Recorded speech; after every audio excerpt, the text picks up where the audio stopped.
everybody. Welcome in to this live edition of Seahawks Today, powered by Chat Sports. Tyler Jones here with you. Thanks for spending part of your Wednesday afternoon with us. We got an exciting show on tap with the latest happenings on your Seattle Seahawks. We'll talk some news and rumors, including a potential trade involving DK Metcalf. We'll tell you what one Seattle insider had to say about that possibility. Also, we will talk a lot of draft today. There's a new ESPN mock draft out.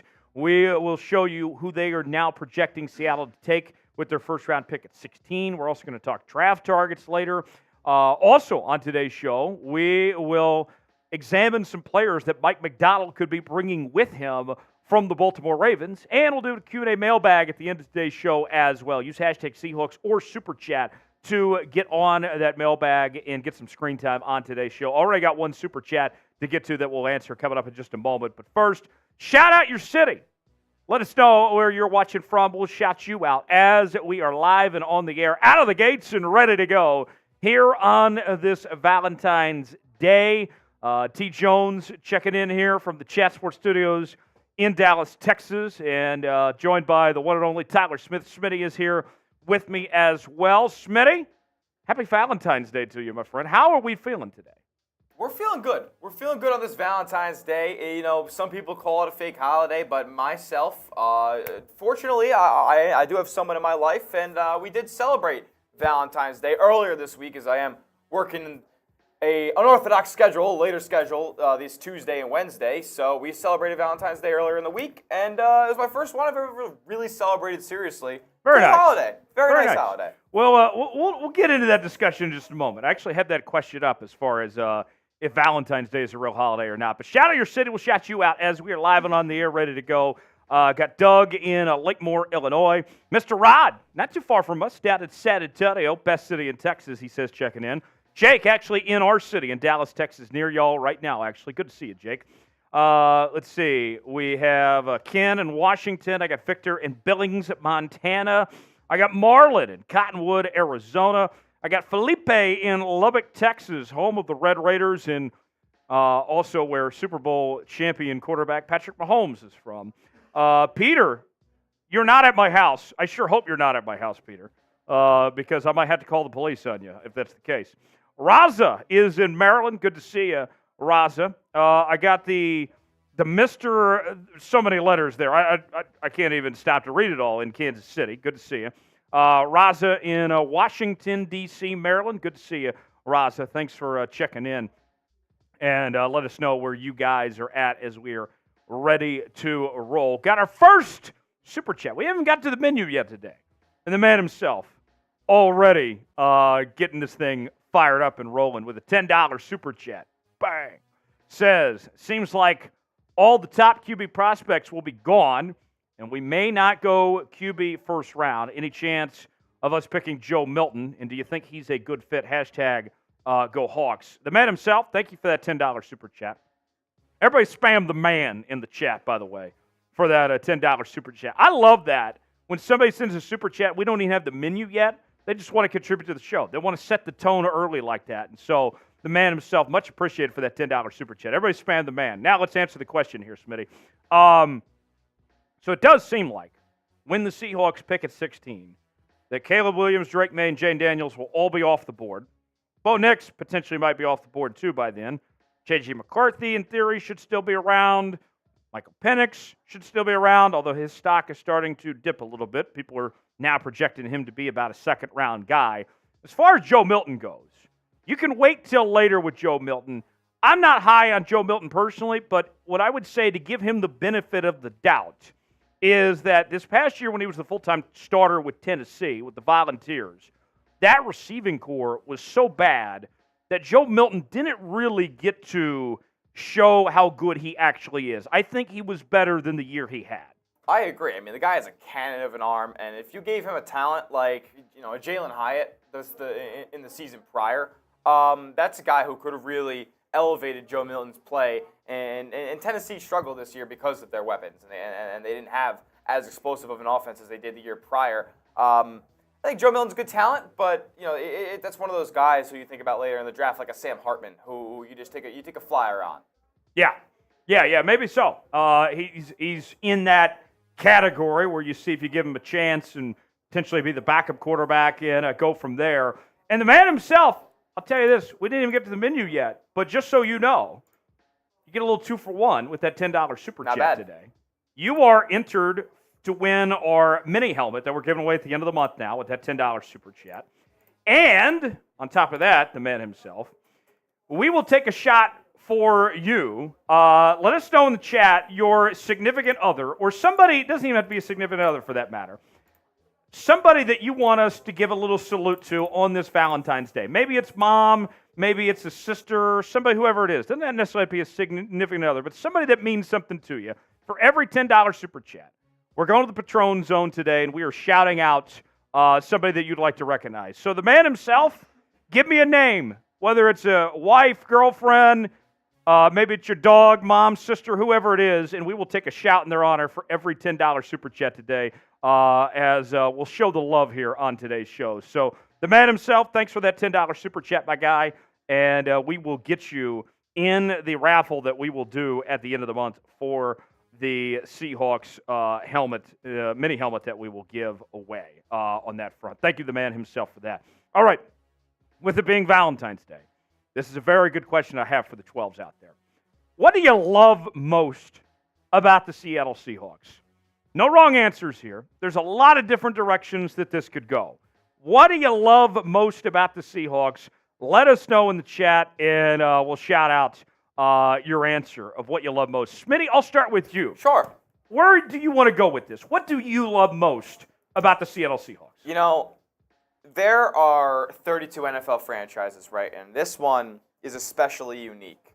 That's what I love about the Seahawks is that no matter how good they are, what level of play, like they could be a Super Bowl contender. I watched them be a Super Bowl contender. I watched them, go 7-10 and just really have no shot at the postseason pretty much the entire year. And I've also watched them be this middle-of-the-pack team that sneaks in as a wild card, but really doesn't have that Super Bowl aspiration. So I've seen the Seahawks play at 3 different levels, yet every single year, every single week, they make it interesting. They make my heart beat out of my chest. And I love that about the Seattle Seahawks. I could be a fan of the Panthers or Sure. like the Falcons. The Falcons, they win 7-8 games, and they are just painstakingly boring. Their games drag, and they have unceremonious endings to their games. And the Seahawks, they just make it interesting every week. No matter who they're playing, no matter how good they are putting on a show for you week in and week out. And that's what I love about the Seattle along those Seahawks. same lines, Smitty, we've had back-to-back 9-8 seasons. Yeah. But were they not the most exciting 9-8 seasons? Exactly. I mean, the Russell Wilson days. They kept us on our feet every week. Every week for the past 2 years, it was just awesome. You never knew if the Seahawks could win or lose. It was always going to be exciting. It could be a blowout. It could be a close game. And they were always going to put on a show of some aspect. It could be bad. Right. It could be a terrible showing. But they're gonna cause some headlines in the days that follow. And that's what I love about the Seahawks. Check in the chat the answers on this. Iron Wolf says the stadium. I do love Lumen Field. That's a good answer. Peter says the mascot blitz. Marlon says the atmosphere around the team every year, kind of like what Smitty was alluding to there. Yep. Metcalf Prod says the logo, the stadium, the players. Mr. Rod says the uniqueness of the team and the 12s in the stadium. My answer, and you might call this a cop-out answer, What do you folks, think?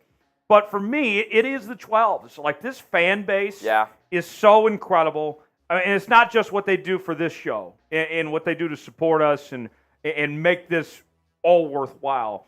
But when you're watching at home and you see the atmosphere at Lumen Field and how passionate these fans are and what they do to support their team, the genuine enthusiasm, for me, it's the 12s. That's what I love most about the Seattle Seahawks, personally speaking. Doug just loves the team. Good answer there. No wrong answers on that front there. All right. Big question. The question that we were alluding to a moment ago, here's your chance to weigh in. Today is February 14th, known as Valentine's Day, also Singles Awareness Day. Is it a real holiday or not? Y for yes, N for no. Embrace debate in the comments section. Let us know if Valentine's Day is a real holiday or not. I am of the belief that, Smitty, Valentine's Day is a scam by Hallmark to sell cards. I mean... And Russell Stover's to sell chocolates.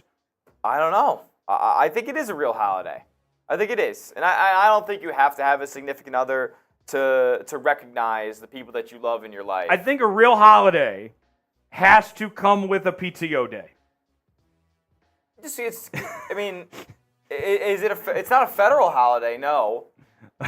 But, I mean, are you celebrating anything on Labor Day? Yes, not having to work. Yeah, that is not a celebration. There's no theme there at all. There's no decorations. There's nothing. So, I would... Are you celebrating anything on President's Day? I love the presidents. Nobody's celebrating the presidents on President's Day. We know this. I love the presidents, all 46 of them, you know? Nobody's celebrating the presidents. Thanks for giving us the day off, presidents. Exactly. So this is a real holiday. You don't get Halloween off. It's fair. You don't get Halloween. I do love Halloween, too. Is it a real holiday? Check it in the chat. Sean says no. Peter says hell no. Why do you guys think that? Metcalf says no. Santiago says no. Marlon says yes if you have a significant other. Jesse says no. C-Fan for Life says I'm a Cowboy fan. I am not, first off. Secondly, what does that have to do with anything else? I definitely am not a Cowboys fan. Mr. Rod says Valentine's Day is not a real holiday. The flower companies and chocolate candies love it. Okay, but nobody has answered why it's not a real holiday. A valid reason as to why it's not a real holiday. Okay. Hey, the man himself. This is going to be a shot for 2 shots. I think the man himself loves Valentine's Day. The man himself loves Valentine's Day. So we'll each take a shot for the man himself, significant other. It is, let's see, my wife, Michelle. She means everything to me and our kids. Thanks for the love. Love you guys. And Valentine's Day is a money day. Oh, yes. Absolutely. Spending a good bit of Shout out Michelle. Happy Valentine's Day to Michelle. Thank you so much. Everybody spam Michelle in the chat. Let's take a shot each. Go to the Patron Zone. And celebrate accordingly. Here we go. Michelle, I love it. I'll say this, even though I don't think it's a real holiday. I do love love.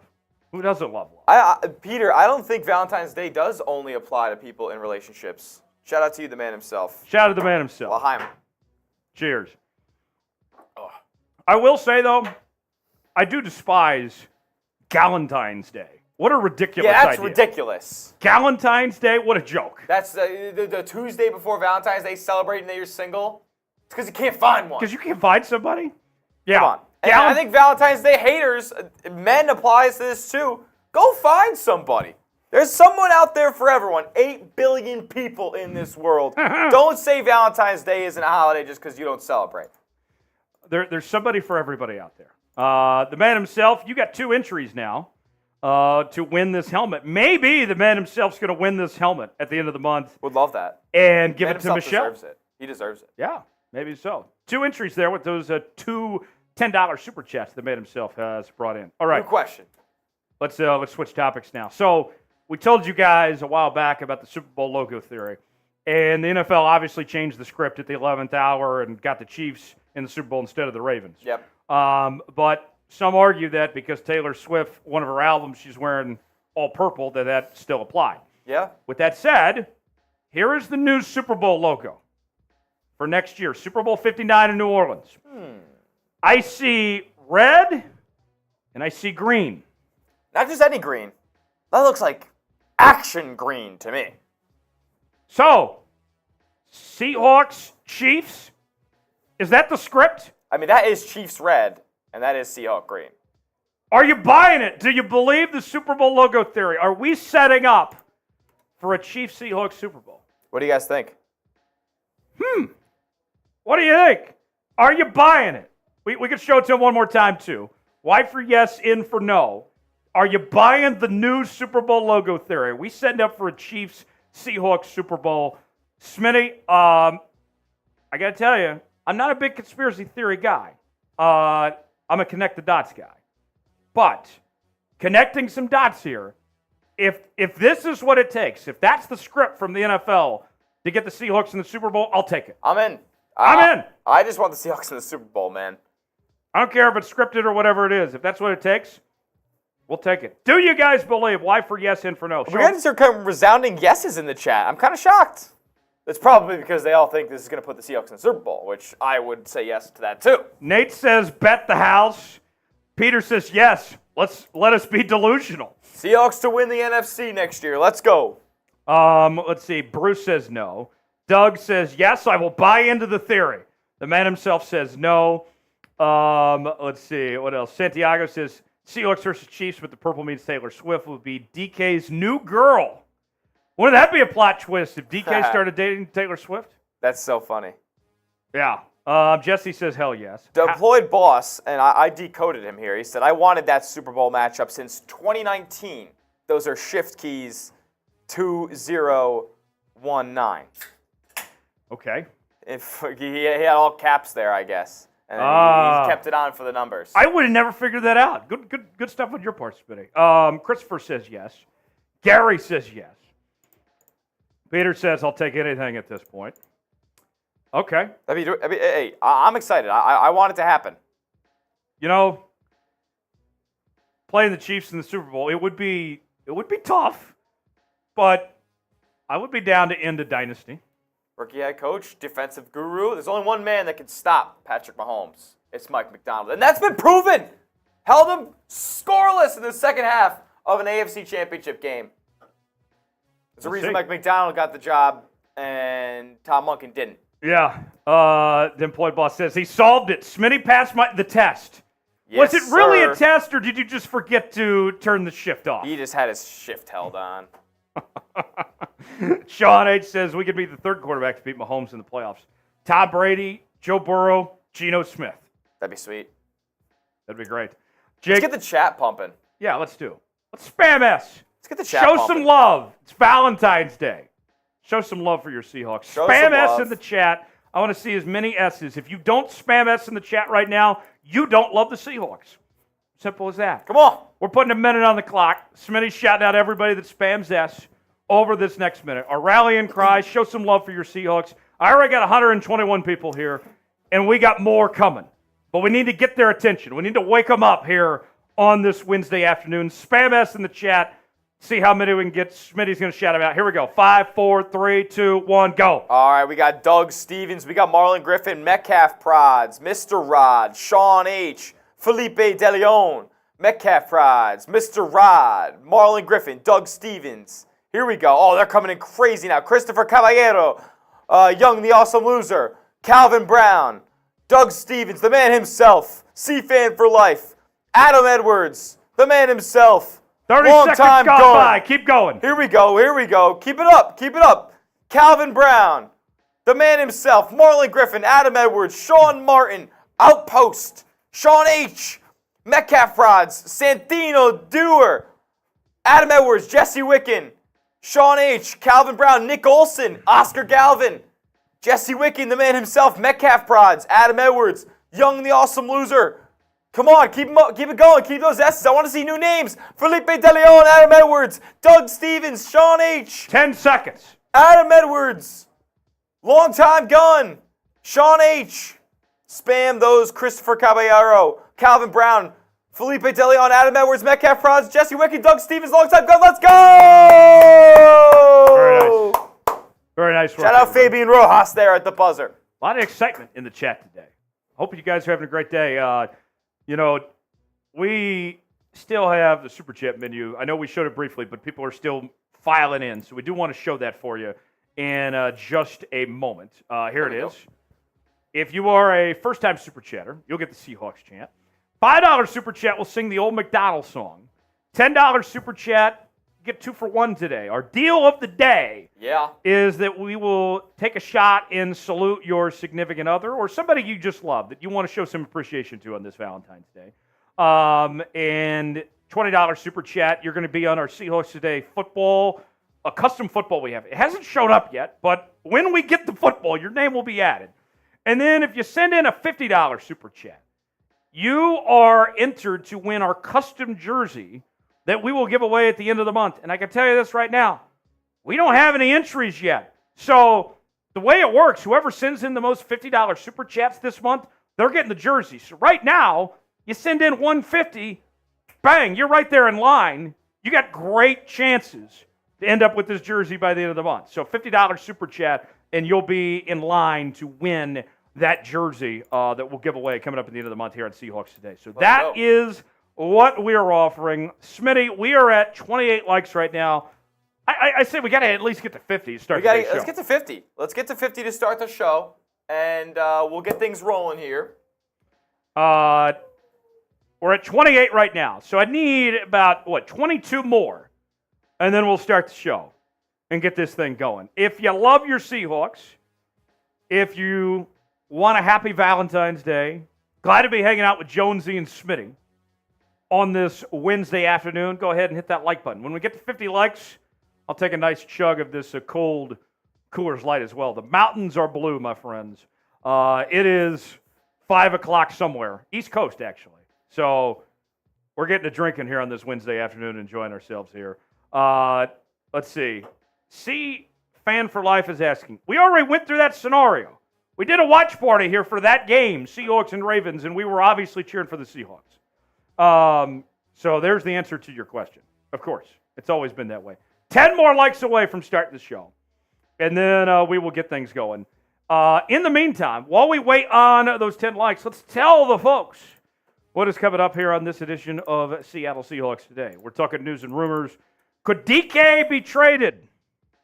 Somebody's talking about it. We'll tell you who it is and dissect the situation. Also, NFL draft targets. Who could the Seahawks take at number 16 overall? Also, Mike Macdonald, the new Seahawks head coach, comes over for the Baltimore Ravens. They have 20 free agents on that Baltimore Ravens team. Who could Mike be bringing with him to Seattle? We'll go over those. And we have a live Q&A mailbag to get to as well. Hashtag Seahawks or Super Chat to get on the mailbag. So that is what's on tap today. 3 more likes away, and we'll officially get started here on this Wednesday afternoon, a live edition of Seahawks Today. 2 more likes away, and we will get this thing started. Smitty, you've seen the whole script today that the NFL gave us for today's show.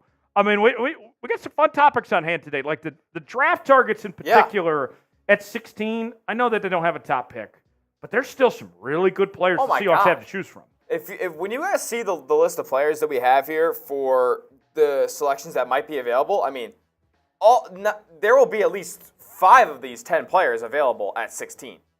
Yes. I'm excited. Yeah, can't wait. So there we go. 50 likes. I'll take a little chug. Happy Valentine's Day. Go Seahawks. And let's get started with today's show, shall we? There we go. Here we go.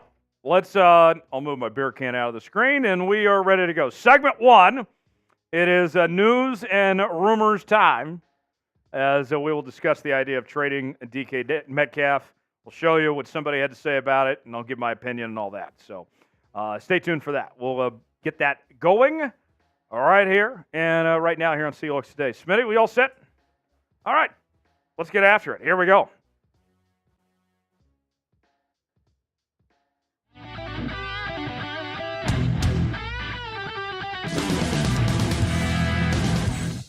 Coming up on today's show, could the Seattle Seahawks trade DK Metcalf? We'll tell you what one Seahawks insider had to say about the possibility, coming up in just a matter of moments. Also, ESPN has a brand new NFL mock draft, and the player that they have the Seahawks selecting, I'm very, very excited about. We'll tell you who it is and explore that possibility coming up in just a bit. Before we do that, we want to wish you all a happy Valentine's Day here from us at Seahawks Today by Chat Sports. To all the 12s out there, we love you guys.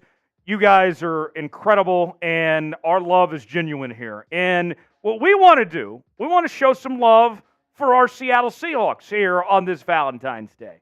Like the video. Now, producer Smitty has told me that if you do not like today's video, that next Valentine's Day, you're going to be alone. So don't even risk that. Just go ahead and like today's video to show some love for your Seahawks, and so you won't be alone next Valentine's Day, and we'll get started with today's show. Is it time for a breakup for the Seattle Seahawks and DK Metcalf. It was a very eventful year for DK Metcalf in 2023. He had a very good season, but certainly it came with some moments as well, with plenty of personal foul penalties and touchdowns all day as well. And so with that, as the Seahawks move forward in their next chapter with a new head coach in Mike Macdonald, is it best to go ahead and cut ties from DK and move on? Seattle Sports' Mike Salk is suggesting that it very well might be time to do so for the Seahawks to capitalize on fixing this roster. Here's more from Mike Salk on the possibility. What if they really want to rejigger the construction of this roster? My suggestion is that it would work best if they traded DK Metcalf. Remember, the Chiefs had a decision to make just 2 seasons ago with Tyreek Hill, a receiver generally believed to be superior to Metcalf. Rather than pay him, they traded him to Miami for 5 picks. They've turned that trade into cornerback Trent McDuffie, receiver Sky Moore, and Rashee Rice, and tackle Darian Kennard, and defensive tackle Keandre Coburn. And they still have 1 more pick to go. Since that trade, they have won 2 Super Bowls. We're going 7-0 in the playoffs. I think DK Metcalf is a phenomenal talent and a joy to watch, but he plays a position that is replenished seemingly every season in the draft. Wide receivers are everywhere. Okay. I understand where this take is coming from, but the logic in it is flawed for a few reasons. Number one, the Seahawks don't have Patrick Mahomes at quarterback. Breaking news, folks. Okay?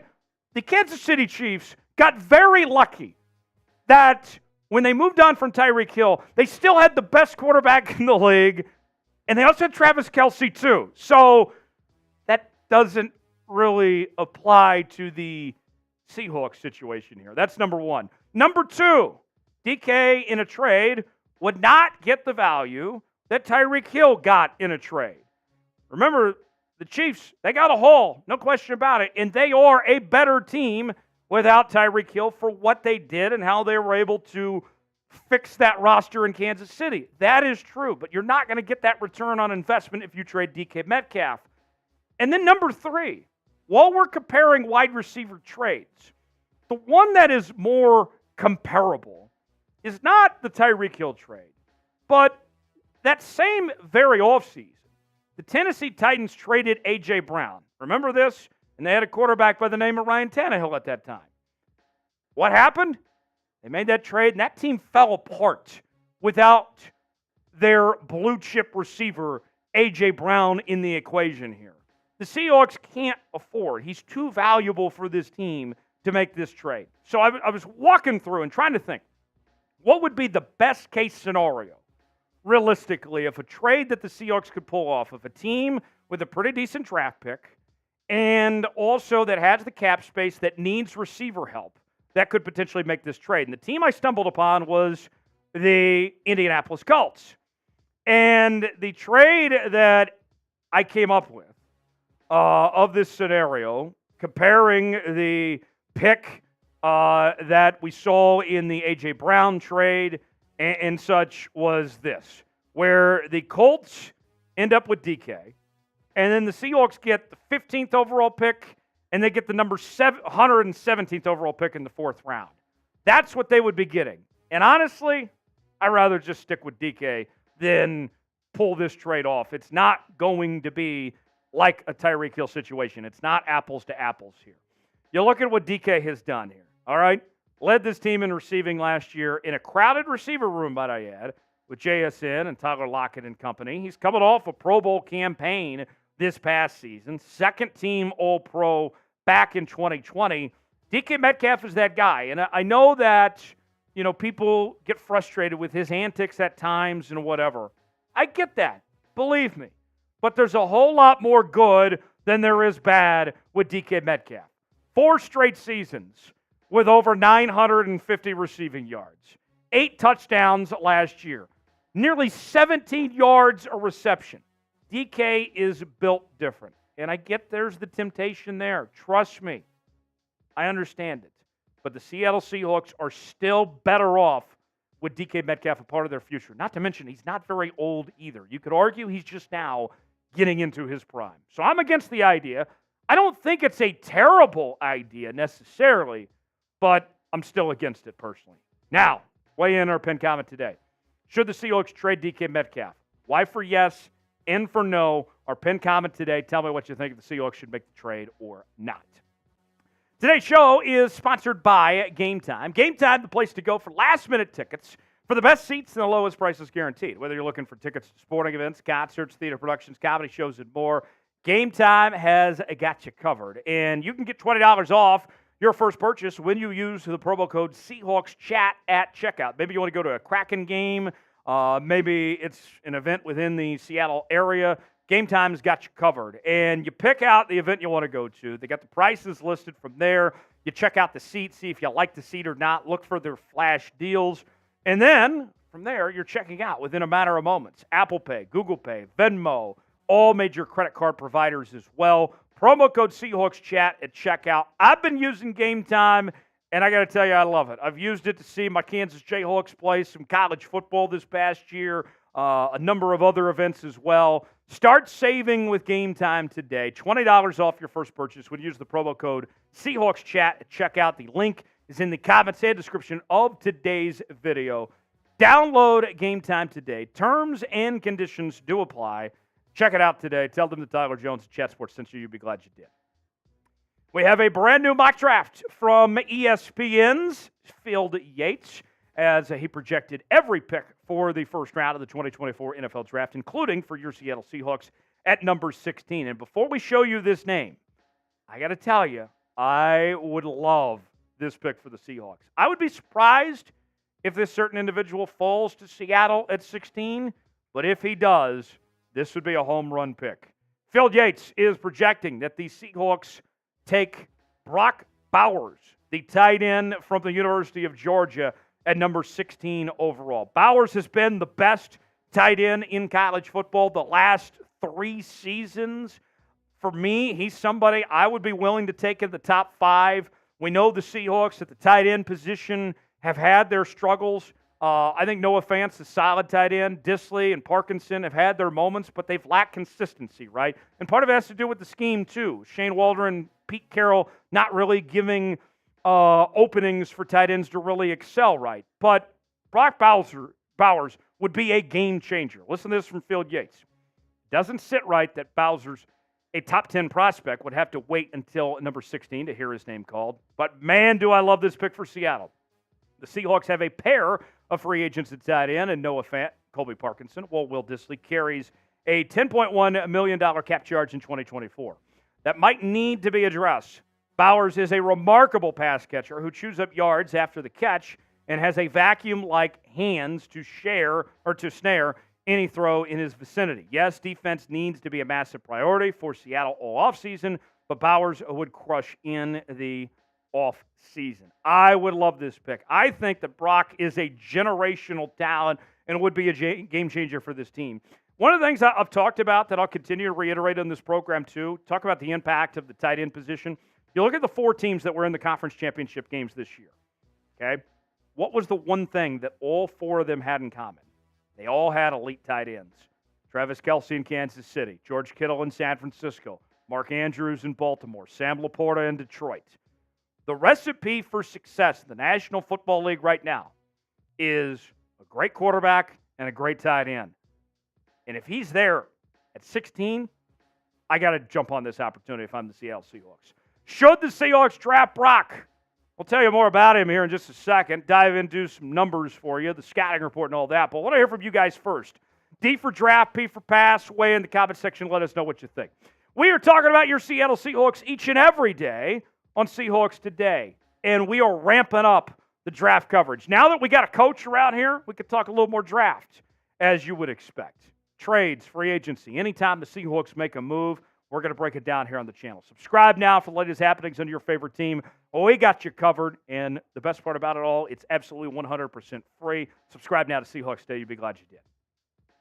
More on Brock Bowers. Played at Georgia from 2021 to 2023 and was a 2-time national champion for the Bulldogs in his first 2 seasons. They very well may have won the thing had they made the playoff this past year, but lost in the SEC championship to the Alabama Crimson Tide.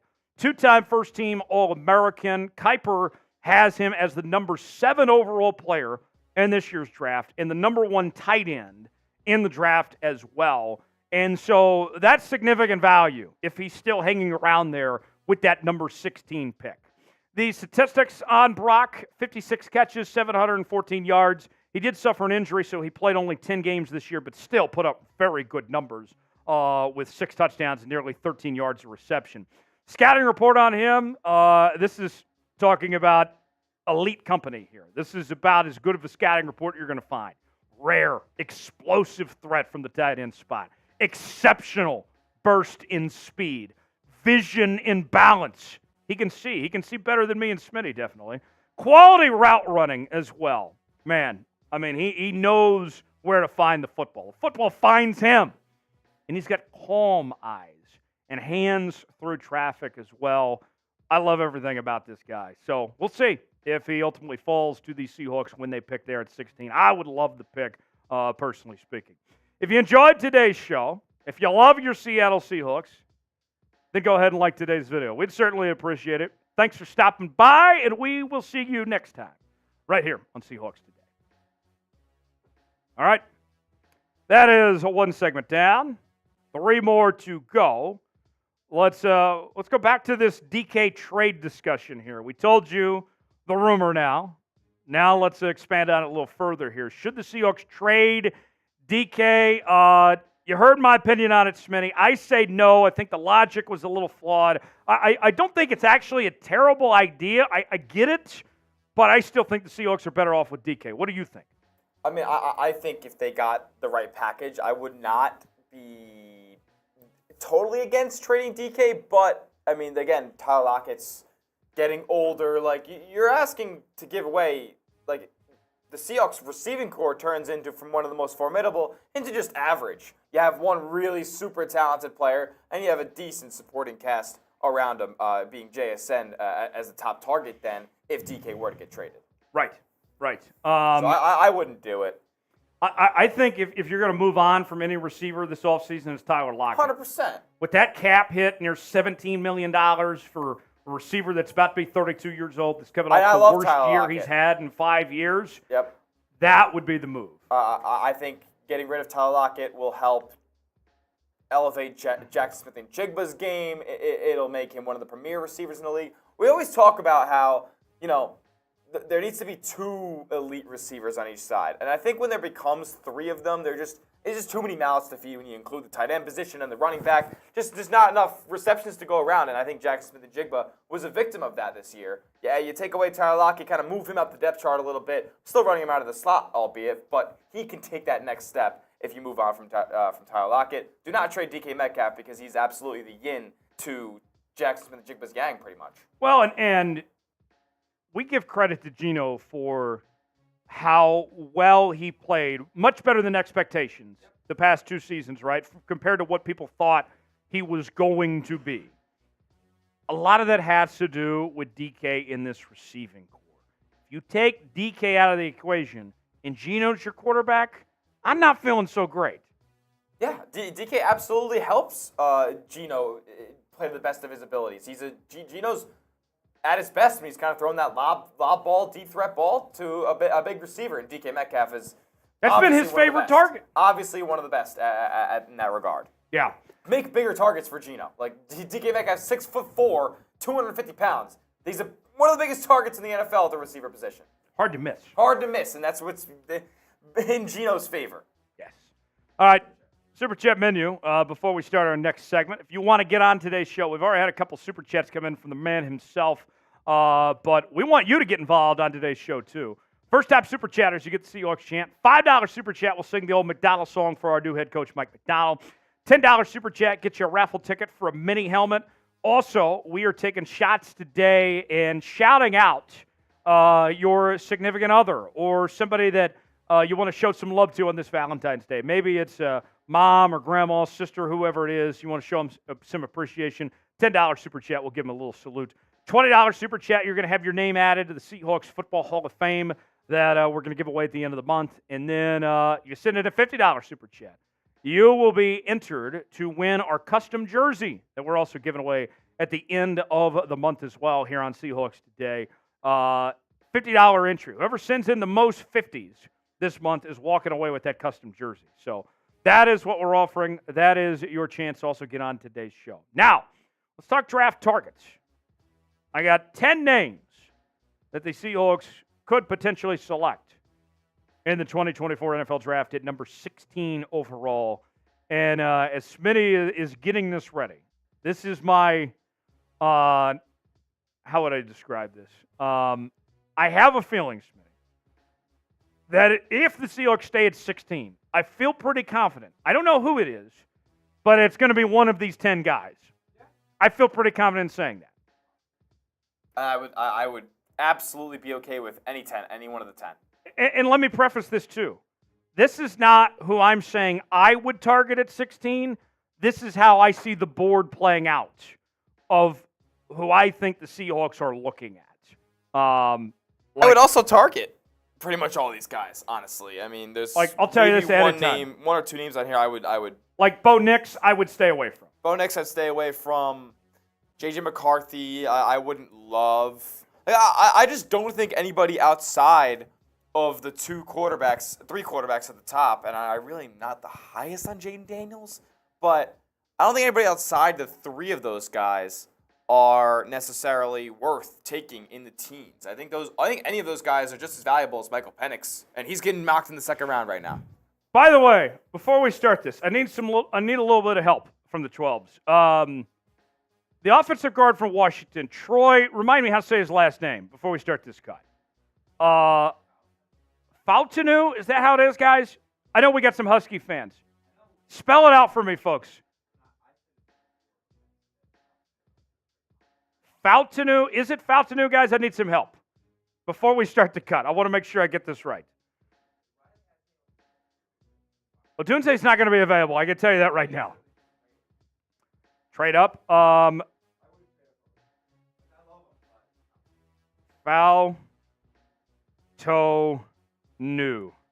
Okay, I wrote it in my notes. Guys, check me on that. This is your chance before I start. Make sure I'm right. Fautanu. Troy Fautanu, the offensive guard from Washington. I'm asking for your help, chat. Help me out. Ricky, help me out here before we start this cut. I just want to make sure I'm right. Fautanu. Yeah. Let's see. Fontenot? New? Okay. Fontanu. All right, let me write that down.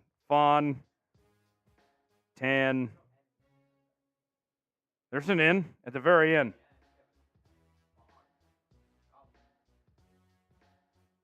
Okay. Fautanu. All right, we'll go for it. Here we go, folks. Let's see. Here we go. Let's get after it. Our draft target segment. Fanatu? Okay. Yeah, let's get this right. Let's see. Right. Brandon says, I think the TA long. Okay. All right, we're going to double check on this because I want to make sure. Fontanu. Okay. If I'm saying it right, tell me right now. Fontanu. Is that correct, folks? Before we start this cut. He's one of the names on this list. Little spoiler. Okay. All right. We'll start the segment here in just a moment. Draft targets. Later on, we'll talk about who could be coming with Mike Macdonald, and then we'll do our Q&A mailbag. Fontanu. Okay, they're saying I'm saying it right. Okay, thank you, guys. Fontanu. Appreciate it. Okay, great work.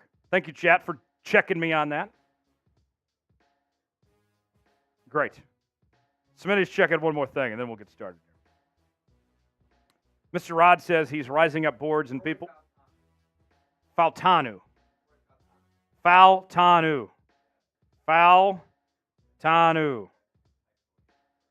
Okay.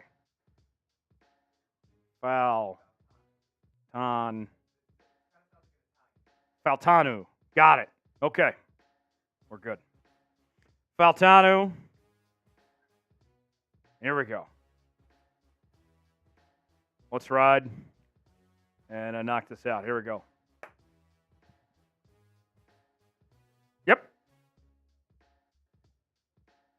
Seahawks Today is presented by Manscaped. You can save 20% off and also get free shipping when you use the promo code Seahawks at checkout. We'll tell you more about Manscaped coming up later on in the show. We're talking draft targets for your Seattle Seahawks today. I got the 10 players that I feel are the most likely to get drafted by the Seahawks with the 16th overall pick. Let me preface this before we go any further. I'm not saying these are the players I would take. These are who I think Seattle is looking at on their board for that 16th overall selection based on who's going to be available and what their team needs are. And I feel pretty confident that one of these 10 players will be the Seahawks pick when they draft at 16, should they stay at that spot. Before we do, a little question out there for the 12s. Let's go back in the hot tub time machine a little bit. Who is the worst Seahawks draft pick of all time? Who is the very worst? Who is the one that you just shake your head when their name gets mentioned again and you would love to just erase from your memory whatsoever? LJ Collier. LJ Collier, says Smitty. That's a great answer, actually. Who is the worst one? Let us know in the comments section. We'll get started with today's show. The Seahawks have 7 picks in this year's draft. It all begins at 16 overall. And then they don't have a second-round pick. They do have 2 third-round picks, though, 78 and 81. Then they pick again the 4th round at 118. They wrap up the draft at 150 in the 5th round, 193 in the 6th, and 232 in the 7th round. The Seahawks, although they're coming off a 9-8 season and have reason to be optimistic to build upon for their future heading into 2024, there's some obvious team needs with this group. Edge rusher, defensive line, offensive line, specifically the interior of the offensive line. Defensive back, need some help in the safety department. Wide receiver, you might have to replace Tyler Lockett, and at the very least, you're going to need a true number 4 receiver potentially. Quarterback, potentially finding Geno's long-term replacement.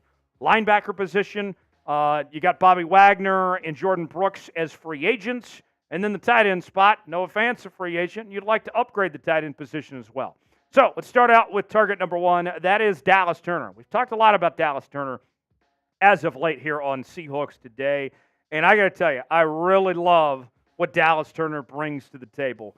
Played his entire career with the Alabama Crimson Tide from 2021 to 2023. Consensus All-American, and it was named the SEC's Co-Defensive Player of the Year this past season. Mel Kiper Jr. has him as the number 1 outside linebacker in this year's draft, the number 10 overall player in the draft as well.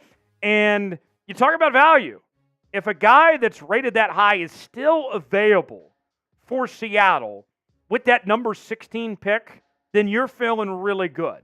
And you think about the track record when it comes to these edge rushers that Alabama has developed, most recently Will Anderson, then you got to be feeling pretty good about what Dallas Turner could potentially become coming off a season where he was on a loaded defense there with the Crimson Tide, still managed to have 10 sacks, 2 forced fumbles, and 53 tackles. I think you're talking about an immediate impact player to the Seahawks defense if they can get him there at 16. And one of the ongoing discussions when it comes to this draft over the next couple of months, you hired a defensive head coach.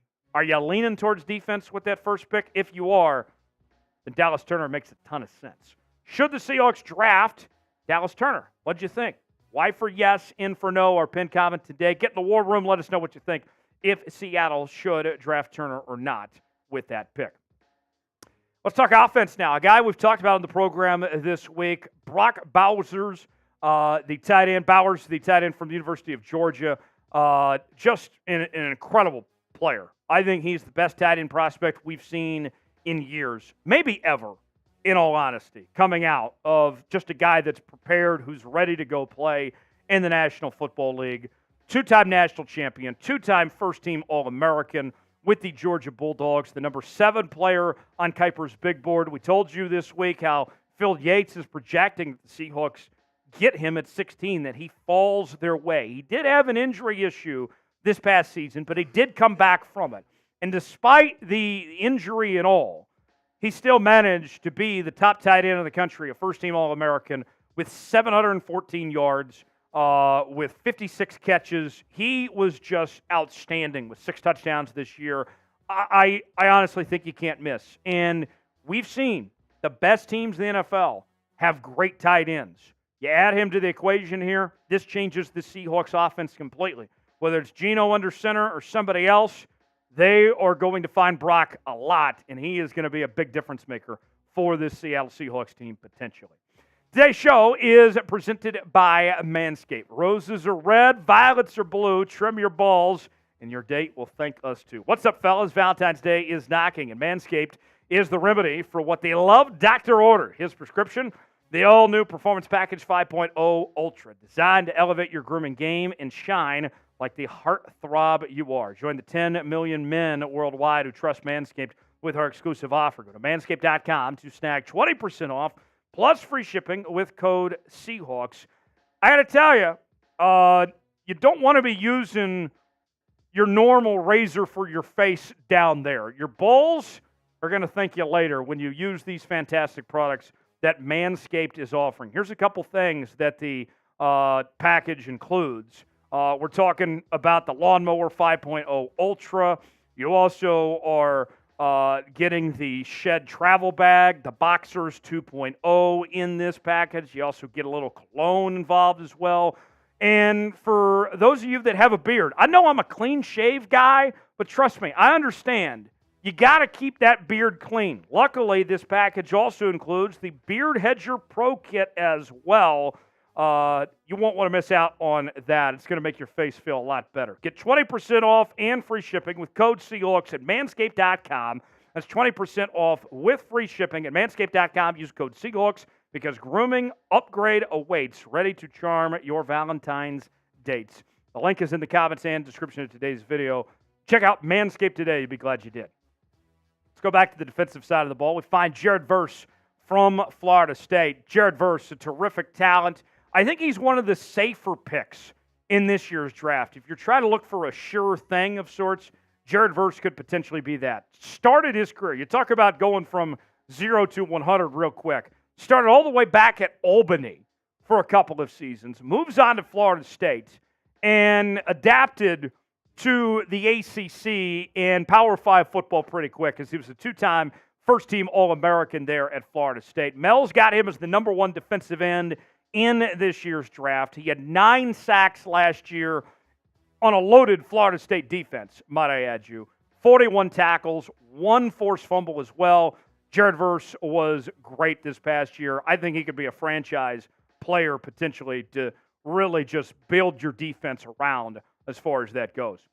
Another name to watch, Latu himself, the outside linebacker from UCLA, and folks in the Pacific Northwest are very familiar with him as he began his career with the Washington Huskies, then transferred within the Pac-12 conference to UCLA. He was a unanimous All-American in 2023, and Mel's pretty high on him as well as the number 2 outside linebacker in this year's draft, number 16 overall player. UCLA, that defense didn't have a lot to write home about, but yet he was a difference maker. He was still very, very good this past year, a game wrecker of sorts with that UCLA defense. Could be a guy to watch out for, somebody that's already familiar with Seattle as well. So let's ask you, who should the Seahawks draft in the first round? We're going over a number of names here. Now it's your turn to make the call. Be John Schneider. Let us know who you think the Seahawks should pick with their first-round selection at number 16 overall, or if you think they should trade up and get somebody else, weigh in. Let us know what you think. Let's talk quarterback now. The most likely name, I think, for the Seahawks, if they stay at 16, is going to be J.J. McCarthy, the quarterback out of Michigan. Mel has him as the number 4 quarterback in the draft, number 23 overall player on his big board. McCarthy won a national championship with Michigan this past season, was first-team All-Big Ten, very accurate passer. 72% completion percentage, 22 touchdowns, nearly 3,000 yards this past season, only 4 interceptions. The question I have about J.J. McCarthy, though, is this, okay? I think it's a very fair criticism of some sorts, is, yes, he is a proven winner. He won a lot of football games and played at a high level. But can he carry a team? Because Michigan's run game was so stacked and so loaded this past season. J.J. McCarthy was never asked to do a lot. He was never asked to go out and win a game on his own, right? He didn't have to.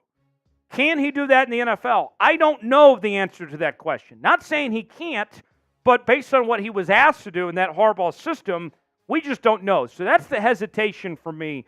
Picking him at 16 is just the great unknown of how well he can carry a team on his own as far as that goes. Another quarterback, we find Bo Nix out of the University of Oregon, number 6 on our draft targets list. And Bo Nix had a very good season with the Oregon Ducks this past year. First team All Pac-12 selection, was also named the Pac-12's Offensive Player of the Year. And we're looking at kind of all over the place. Some people think Bo Nix could go as high as top 10. Some have him as low as a third-round grade potentially. He is an older quarterback. I think back to his time at Auburn where he really struggled. It was a roller coaster for him facing those SEC defenses. He faced some lesser defenses, rather, when he moved over to the Pac-12 and played for Oregon, saw his numbers increase. He was the most accurate passer in the country this past year with a 77% completion percentage, over 4,500 yards, 45 touchdowns, and 3 picks. Bo Nix was great this past year. But what I worry is that he's still the same quarterback that he was at Auburn. That is my concern when it comes to Bo Nix. But the size is there. The ability looks like it's there. But is he going to fall back on his ways of what he was at Auburn when he faces the NFL competition? That's my concern. If you had to pick a quarterback between these two, which quarterback would you rather go with? J.J. McCarthy or Bo Nix? Type J for J.J. McCarthy. Type B for Bo Nix. Let me know which quarterback you rather have. Weigh in the comments section. Let's go back to defense now, and this is where we find Jerzon Newton from the Illinois Fighting Illini. And you got to say, credit to Illinois for what they've been producing when it comes to talent in the NFL. Brett Bielema, he was on Bill Belichick's staff for a hot minute there with the New England Patriots, and he's done a really good job of developing some NFL talent. Seahawks fans know firsthand with Devin Witherspoon, who the Seahawks selected out of Illinois at number 5 overall. First-team All-American, Big Ten's Defensive Player of the Year this past year, and Mel's got him as the number 1 defensive tackle on his big board, and we're starting to see his stock rise a bit. Really just dominated and faced a lot of double teams on that Illinois team, yet still managed to have 52 tackles, 7.5 sacks, and a forced fumble as well. 6'2" and 295. Maybe could put on a little bit more, but nonetheless, the talent is there. Newton could be a very good player potentially on that front. Another defensive tackle.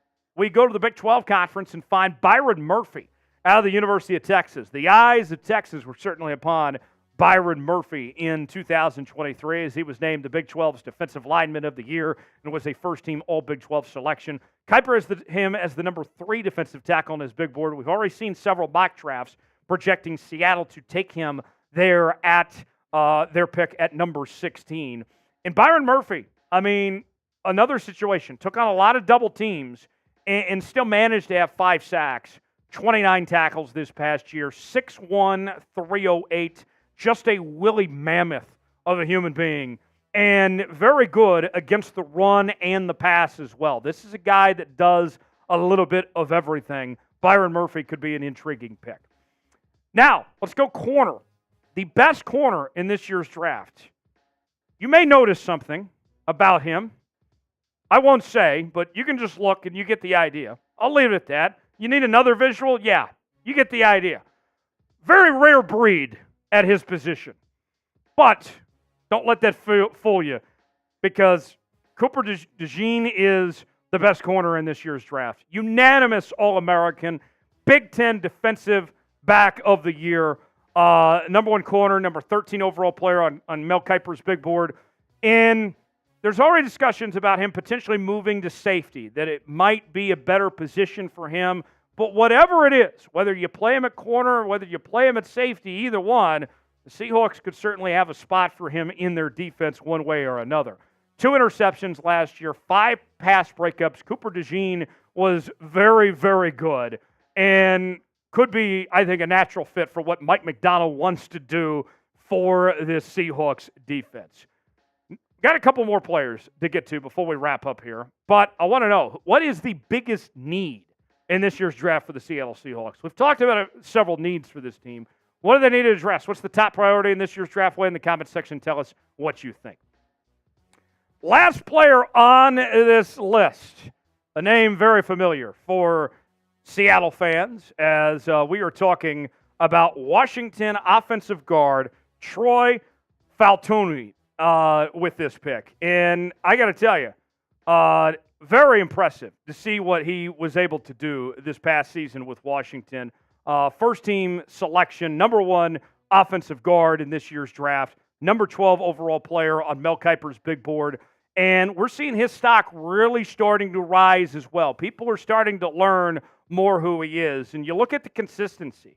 I mean, played nearly 1,000 snaps last year and still managed a PFF grade of 75 last year, and was recognized as the best lineman, period, in the Pac-12 conference last year. We saw how well that Washington offense was cooking with the O-line and the D-line, with what they were able to do, putting up points, and started at the line of scrimmage, and Troy was a big part of that. So, to recap, looking at our draft targets from Dallas Turner, Brock, Jared, Latu, J.J. McCarthy, Bo Nix, Jerzon Newton, also Byron Murphy, Cooper DeJean, Troy as well. Those names there for our potential draft targets for Seattle at 10. If you made it to the end of today's show, we appreciate you guys, and we want you to spam Real One in the chat for making it to the very end and checking out today's show. We certainly appreciate it. We'll see you next time right here on Seahawks Today. All right. Metcalf Prods, I got to give you a shout out. You knew what I was getting at there. Smitty, he said the quiet part out loud on Cooper DeJean at that cornerback position. Who should the Seahawks draft in the first round? Smitty, you saw some of the names there. What would be your pick for Seattle of some of the guys we talked about? I mean, if Bowers is there, it's really tough to pass on a guy like him. But if I was going to go one of the defensive routes, I think Jerzon Newton is a name I'm really starting to like, as well as Jared Verse. I mean, Jared Verse has been the guy who I think has been the most consistent. He has worked through the ranks, and I think that's something that Coach Mike Macdonald will like. Yeah. As somebody who's kind of started from the bottom in a sense, in the way that Mike Macdonald did. Right. So I think that's a character guy that I'd like in town. Would not be mad at Latu either, but yeah, any of the first 5 guys beside the quarterback is where I'd probably go first. Yeah. But if somebody on that back end, Jerzon Newton is a guy I'm targeting as well as his stock rises. Metcalf Prod says, Tyler, if Bowers is there, I want him. If not, I want J.J. McCarthy. Our boss, James Yoder, would love to see J.J. In Seattle. That'd be exciting to see. What do you guys think? Who should the Seahawks draft in the first round? Let us know. Joshua says that Devontae Sweat is good as well. So Devontae Sweat is interesting because I'm seeing his stock kind of all over the place. I've seen him, towards middle of the first round all the way to late second round. But he would be, if we were to do like 20 draft targets, he'd probably be in the 20 list if we're going to include that. Got a $20 super chat from Rick. Bang! Says, I really want Penix in Seattle. He knows Grubb's offense. He has the intangibles to succeed in our offense. Yes, I'm aware that he has an injury past. Thoughts? Smitty, here's my idea on Penix. Hear me out on this. Doesn't sound like anybody's interested in Penix in the first round. And I understand. There's some obvious red flags with the injury history. His mobility went away when he tore both ACLs. He doesn't have necessarily the strongest arm. He's not Josh Allen or Patrick Mahomes, but he's still a very good, accurate quarterback.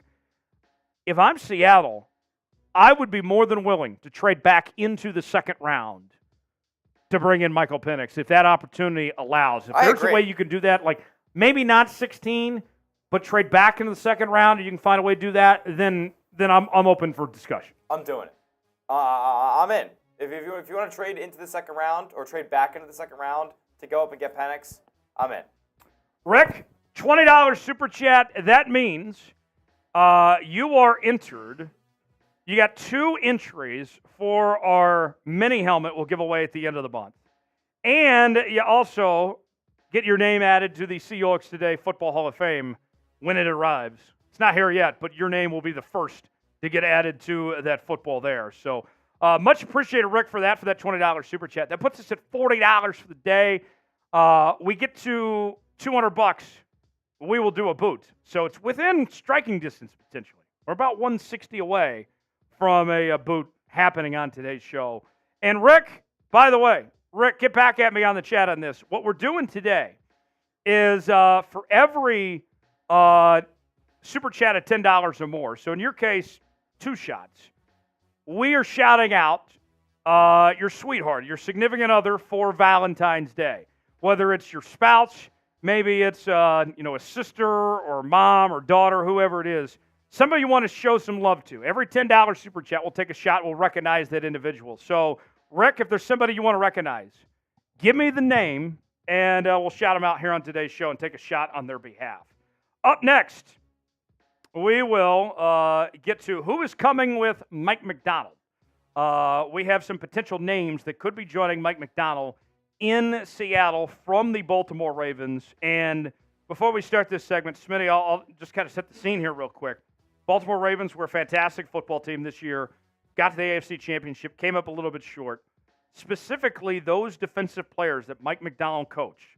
They got 20 free agents on that Ravens team this year. There's some good pieces there that could be good fits potentially for the Seahawks. And good pieces from that defense that was the best in the NFL this year. Yeah. Let's go. Let's go. I'm excited. Yeah. Let's talk about it. We'll get to that next here on this live edition of Seahawks Today. Let's get after it, and here we go. Yeah. All right.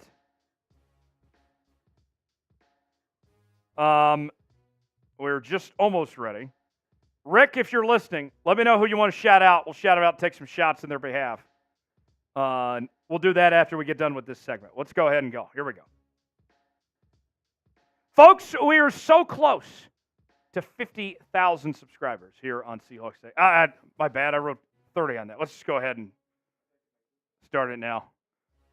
Take 2, folks. A little graphic error. That's my fault. Easier to just start now. Yeah. All right. 1 second here, folks. Here we go. Take 2. By the way, our poll question, nearly 400 votes, 77% of you saying no, the Seahawks should not trade DK Metcalf. All right, there we go. My bad. Sorry about that, folks. Try that again. Here we go. We are closing in on 50,000 subscribers on Seahawks Today, less than 300 from that next milestone. And as promised, when we get there, we will do not just a Gatorade bath, but in true Seahawks Today fashion, we will do a beer boot bath when we reach 50,000 subscribers. So, the latest happenings in your Seattle Seahawks, and to see me get beer spilled on me, subscribe now and help us get to 50K, and we'll get started with today's show.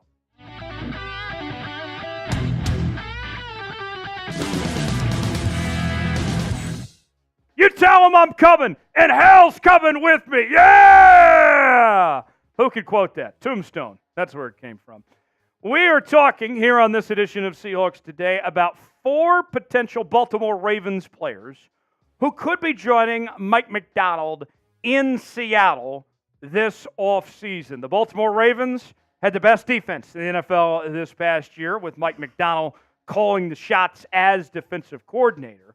And now, as Mike Macdonald comes to Seattle as the next Seahawks head coach, we know this defense could use some pieces, could use some work, right? Mike Macdonald, who are some familiar faces he could bring along with him so we can avoid those sleepless nights in Seattle? You see what I did there? Another movie reference, all in the intro of today's show. Let's start with the big one.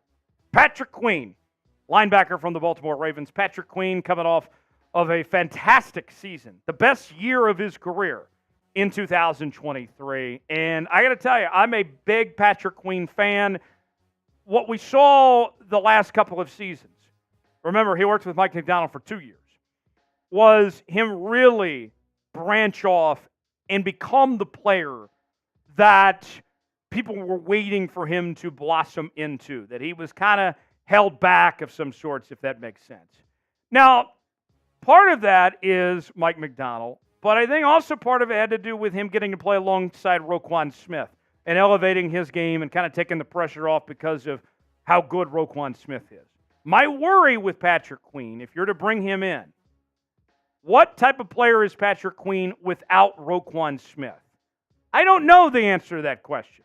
Is he going to be as good as he was, or is he back to who he was before Roquan Smith showed up? That's what I'm concerned about. The contract for Patrick Queen, it wouldn't be cheap either. 4 years, $67 million is what he's projected to get for the second-team All-Pro and Pro Bowler in 2023. The thing I like about Patrick Queen, too, consistency. This is somebody that started all 17 games this past season. He's been consistently healthy and available for the Baltimore Ravens. What do we tell you all the time? The best availability is availability, and Patrick Queen certainly embodies that. 133 tackles, 3.5 sacks. With that money he would command, though, you can't bring back both Bobby and Jordan Brooks. You'd have to choose one or the other to pair along with Patrick Queen as well. What do you think? Weigh in our pinned comment today. Should the Seahawks sign Patrick Queen? Y for yes, N for no. Our pinned comment today. Weigh in and tell us what you think if Patrick Queen should come to Seattle. Next on our list, we find Justin Madubuike, defensive lineman for the Baltimore Ravens, one of the biggest breakout performers in the National Football League this past season. And when you scout Madubuike and look at the tape, it's hard to find a weakness to his game. He's an excellent pass rusher. He's really good in run defense. He does it all. And last season was a huge step in the right direction. Mike Macdonald did a really good job working with him to take that next step forward. He does everything well. Now, his contract situation, he is going to be looking at about a 3-year, $55 million deal. I think if the Ravens had the choice, they would probably let Queen walk and bring back Madubuike if they had to choose between the two personally. But you look at what he did this past year as a Pro Bowler, led this Ravens team in sacks with 13 sacks. You know how hard that is to do at his position? He did that. And the year prior had 5.5 sacks, a huge step up for him. All his numbers across the board were up. Tackles, 56. Tackles for loss, 12. 13 sacks, 2 forced fumbles. Madubuike was fantastic this past season. Which guy would you rather roll with? Would you rather have Patrick Queen in Seattle, or would you rather have Justin Madubuike? If it's Queen, type P for Patrick Queen. If it's Madubuike, type J for Justin Madubuike, and let us know in the comment section which player you'd rather have. Got a great deal that we're offering Seahawk fans. For a limited time, you can get Seahawks hats on sale now for up to 50% off and get free shipping as well at chatsports.com/Seahawks hats. Here are some of the hats to choose from, and we have plenty others as well that you could check out on our website. And I got to tell you, it's only for a limited time, so you want to capitalize on this now. For some of these hats, up to 50% off, some of them with free shipping as well. Check it out today, chatsports.com/Seahawks hats to get yours now. The link is in the comments and description of today's video, chatsports.com/Seahawks hats to get yours today. Let's go to the safety position now. A guy that had a phenomenal season this year that wasn't talked about enough, I feel like. That is Geno Stone. A lot of attention on that Ravens team was about Kyle Hamilton and the All-Pro season he had, but Geno Stone was really good. I think, we all try to bargain shop, right? Everybody loves to go to the grocery outlet and try to bargain buy and do that thing, right? This is the best bang for your buck you could get of potential Ravens options is Geno Stone. Highly underrated. We mentioned had a lot of interceptions. 7 interceptions last year. That was the second most in the NFL, and yet there was no honors for him. He didn't get to go to the Pro Bowl. He didn't get to go play flag football in Orlando with all those guys. he's played a lot of games as well, 49 in the last 3 seasons. So he's been consistent as far as that goes. And the contract that he would command, not as bad as the others. 3 years, close to $22 million potentially is what Geno Stone would go for there. Last on our list, this name Seahawk fans know maybe too well, and that is Jadeveon Clowney, potentially joining Mike Macdonald in Seattle. A return. Clowney Part 2. That was one thing we saw from Pete Carroll a lot, was that he brought back familiar faces that he had coached before. And in this case, could that be the situation with Mike Macdonald here? And Clowney, if you recall, had a down year a couple of years ago with the Cleveland Browns and was kind of left for dead, was kind of written off of some sorts. And I felt like that was more a knock on the Browns for not using him correctly and getting the most out of him, putting him in a position to succeed. Mike Macdonald did just that. And he showed that he still has something left to offer. Second on that Ravens team in sacks last year. He didn't even join the Ravens till late August. And you're looking at him potentially at about a 1-year, $7.2 million deal. You can never have too many pass rushers. You have a Seahawks team that's trying to find consistency in the pass rush. Clowney could be that guy. 9.5 sacks we mentioned last year, 2 forced fumbles, way up from what it was in 2022 when he had just 2 sacks and 1 forced fumble. But if you think that the 2023 season was, just a one-off thing, you'd be mistaken, because you go back to 2021, he had 9 sacks that year as well. So Clowney, could we see a potential return to the Seattle Seahawks? He'll be a name to watch as far as that goes. Now, who's the player that Mike Macdonald should bring from the Baltimore Ravens? Who are some names that come to mind? We've gone through 4 of them, of some possibilities. Obviously, there's some offensive names we could have talked about as well, even though Mike Macdonald didn't coach that side of the ball. Who would you like to see Mike Macdonald bring over from the Baltimore Ravens to the Seattle Seahawks team? They were really good last year. We could certainly use some guys from that Ravens team. Weigh in the comment section. Let me know who you'd like to see from Baltimore end up in Seattle. Thanks for stopping by, joining us here on this edition of Seahawks Today. Subscribe now for the latest happenings on your favorite team all off season long. We got you covered. We'll see you next time. All right. One more segment, and then we are out of here, as we'll do a Q&A mailbag up next. Hashtag Seahawks or Super Chat to get on the mailbag portion of the show. And let's ask you, who's the player the Seahawks should bring over from the Ravens? Ante says Patrick Queen and Jadeveon Clowney. Virtual says all of them.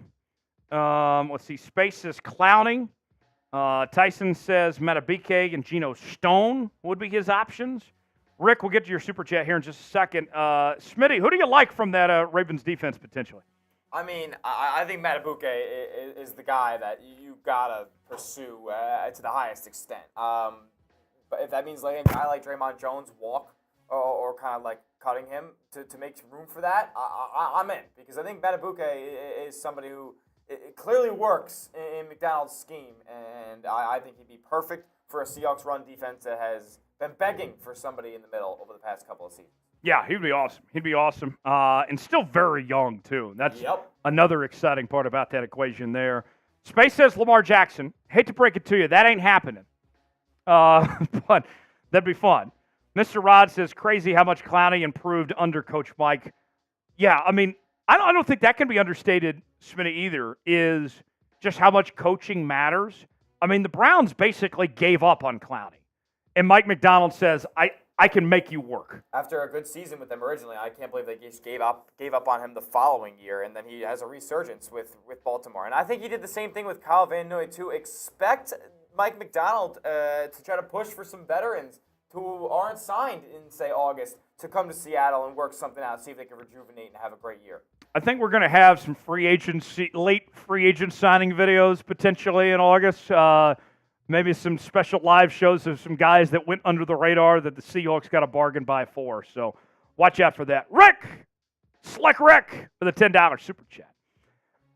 I agree 100%.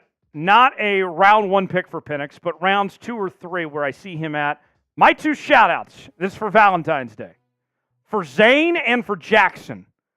Everybody spam Zane, spam Jackson. We always shot for each of them.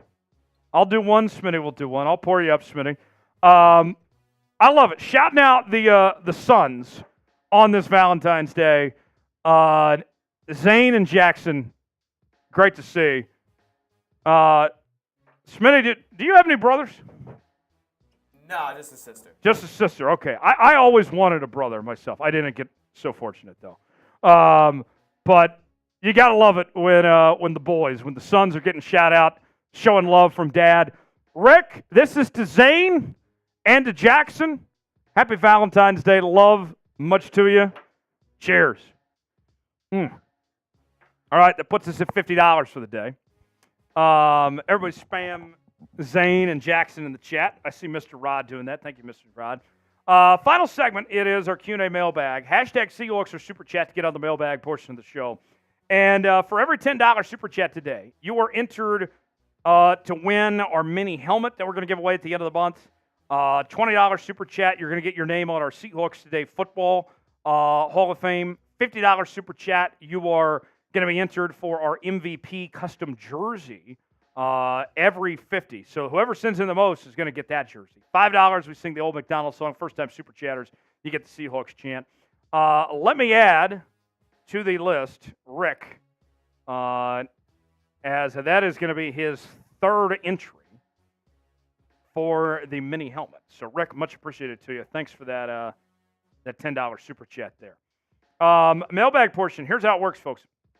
Your mailbag questions, Super Chats will get priority, and anyone else, you can still get in with hashtag Seahawks to get your questions in. Smitty, I believe we could use some more questions. Okay. What is the market? Hold on, I went too quick. Market for Meta BK, price range. I like that question. Name a good piece we can realistically go with the Meta BK one. Yeah. Okay. So yes, hashtag Seahawks or Super Chat to get on the mailbag portion of the show. Could use some more questions. If you think of more questions as the show is going along, feel free to send those in as we go through this final segment here on this Wednesday afternoon. Smitty, you had to celebrate Valentine's Day a little early. Did I hear you cooked? We made some filet mignon. Okay. Very nice. Very good. Filet mignon, roasted potatoes, and broccoli. Roasted potatoes. Mm-hmm. Good move. Good move.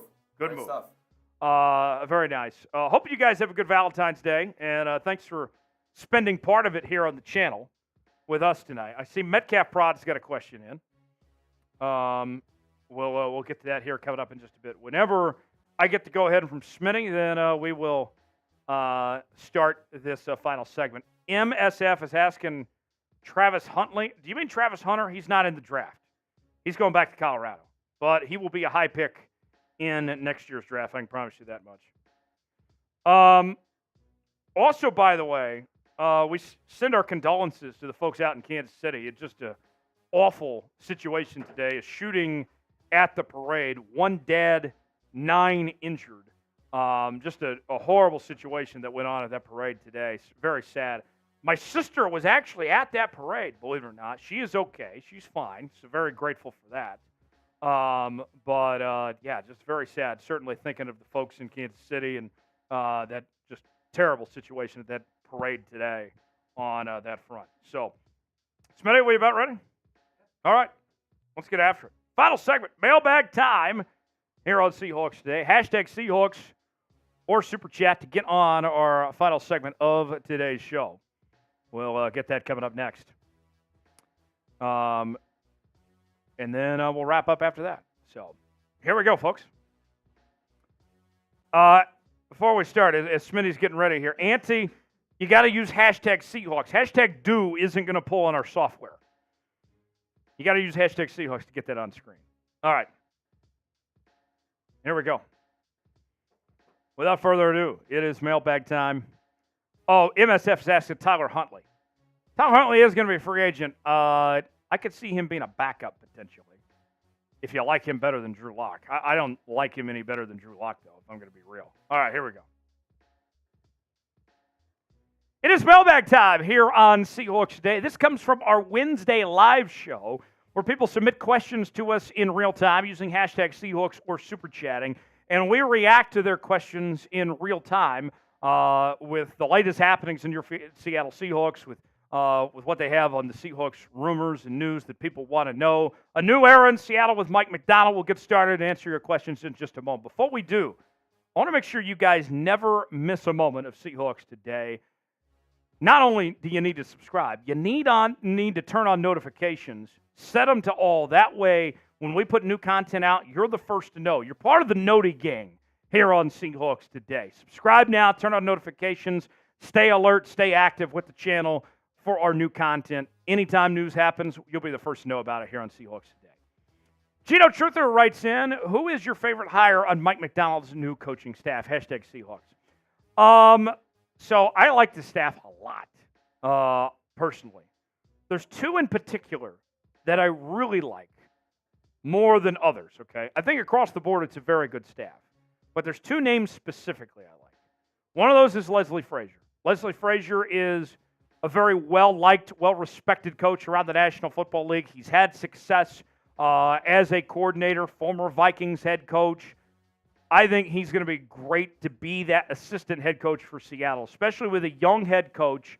To have a former head coach there that's been there, done that before, to be the one alongside Mike Macdonald's side, I really like the fit of Leslie Frazier.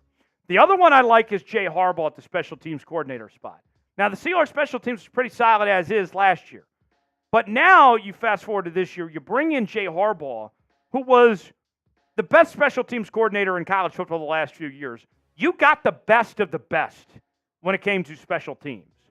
And for me, I like that a lot. I like the Harbaugh name too, getting away from his dad a bit. Those two hires I liked more than the others, but certainly there were some good hires on that front. Tyson writes in, do you think Grubb's offensive scheme will be more catches for our running backs and tight ends?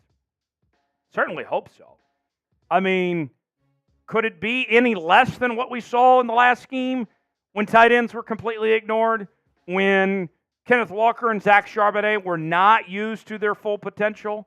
I mean, even DJ Dallas, right? DJ Dallas is a good pass catcher and was supposed to be your third-round pick, was not involved in the offense the way he should have been either. I would think that you're going to see more of the running backs and more of the tight ends play a role and maximize their talent and their capabilities of what this offense can do, of getting these playmakers out in space and capitalizing on their abilities. I would hope that's the case. I mean, we'll find out. But I'm optimistic that the offense, this air raid scheme, we're going to see up-tempo at times. They're going to play complementary football when they need to as well, that you're going to like what you see from this offense, that it's going to get these playmakers out in space and maximize their abilities. How would you grade the new coaching staff in Seattle? A, B, C, D, or F? Weigh in the comment section. Let me know what you think of this group. I like it a lot personally. What do you guys think? I give it an A. Give me your grade on our pinned comment today. A, B, C, D, or F. Let me know. Today's show is sponsored by Game Time. Game Time, the place to go for the best seats and the lowest prices guaranteed. Whether you're looking for tickets to sporting events, concerts, theater productions, comedy shows, and more, Game Time has got you covered. And here's what we're offering, folks. You can get $20 off your first purchase when you use the promo code SeahawksChat at checkout. And it's real simple. You choose the event you want to go to. They got the prices listed. From there, you choose the seat you want. And you got to look for these flash deals because this is a great opportunity to save money. See if you like the seat or not. You're checking out within a matter of moments using Apple Pay, Google Pay, Venmo, all major credit card providers as well. They certainly got you covered there. And that $20 off, it's a great deal for those first-time users. Promo code SeahawksChat. Download today. Terms and conditions do apply. I've used Game Time. I've had a lot of success with Game Time when I've gone to see college football games or concerts. You can enjoy Game Time as well, and it's very easy, interactive to use. Download Game Time today. Terms and conditions to apply. Link in the comments and description of today's video. Download Game Time today. The Smitty Committee writes in, what are the chances the Seahawks trade DK Metcalf? So this was something we talked about on the channel this week, that it was brought up by Mike Salk of Seattle Sports Radio. I think it's slim. The chances the Seahawks ultimately move on from DK Metcalf, but it's not impossible. It really just depends on what type of package they can get. The Seahawks have a ton of needs, right? They got some areas, some holes to fill on this roster heading into 2024. That's true. But on the flip side of that, you only have a certain number of blue chip type players, right? Foundational pieces. Foundational pieces to build your team around. DK Metcalf is one of those. I'm not ready to let go of DK in the prime of his career when I got an opportunity to build my offense around DK being the centerpiece of it. I'm not letting go of DK unless it's some offer I can't refuse. And I don't think they would like the return on investment they would actually get. It's not going to be a haul like the Chiefs got in the Tyreek Hill trade a couple years ago. It's not going to be the case there, so I think it's very slim. Will the Seahawks trade DK Metcalf? Y for yes, N for no. I hope not. What do you guys think? Y for yes, N for no, weigh in. Virgil writes in, what is the market for Justin Madubuike from the Baltimore Ravens? Is he in our price range? So I was going over some projections the other day, and it's around 3 years, $55 million is what we're looking at of the market for Justin Madubuike from the Baltimore Ravens. Fantastic player, young guy just entering his prime, really good in pass defense, pass rush, run defense, does everything you are looking for specifically for the Seattle Seahawks, not to mention he played for Mike Macdonald. I'll say this, he is going to be heavily sought after. He'd be a great fit. And Mike Macdonald, I think, would like to have him, but get in line. I think the Baltimore Ravens are going to do everything they can to keep him and see if they can bring him back. If he doesn't come back to Baltimore, he's fair game, and it could be possible. The Seahawks are going to open up a bunch of cap space after they get through their cap cuts, and that could be a possibility. There's a chance. You're saying there's a chance. Auntie writes, my bad anyway. Do you think we get Troy at 16, Michael Penix, and somehow somewhere in the second round? Troy's a possibility. Needs some help with the offensive guard spot. He's the best offensive guard in this draft. I think that's certainly possible, and that'd help out the Seahawks team. It wouldn't be a sexy pick going with a guard. I think it could be a popular pick with him being a Washington Husky. Penix, you're not in the second round. You're probably not going to take a first-round pick on him. You'd have to trade back into the second round to go get Penix. He knows the offense, played under Ryan Grubb in Washington in this offense. I think it's possible. Possible on both fronts. Let's go. Next question from Metcalf Prods, who writes in, here we go. Penix is too injury prone for us to check out. J.J. McCarthy tape. When he throws, he's great. What do you actually think J.J. McCarthy? He's accurate. He's a playmaker. Yes, J.J. So the thing I keep harping on, that I keep going back to with J.J. McCarthy, for me is this. National champion, Big Ten champion, multiple college football playoff appearances, beat his rivals, Ohio State, Penn State, Michigan State, did all those things. No one is denying that J.J. McCarthy is a winner. Nobody's denying that he's extremely accurate, that he takes care of the football. All those things are good. J.J. McCarthy's never been asked to go out there and win a football game. He's never been asked out to go be the guy because their running backs have been so good. The offensive line has been so good. That's not been asked of him. Not saying he can't do that, but I haven't seen it. And that's my hesitation with taking him in 16.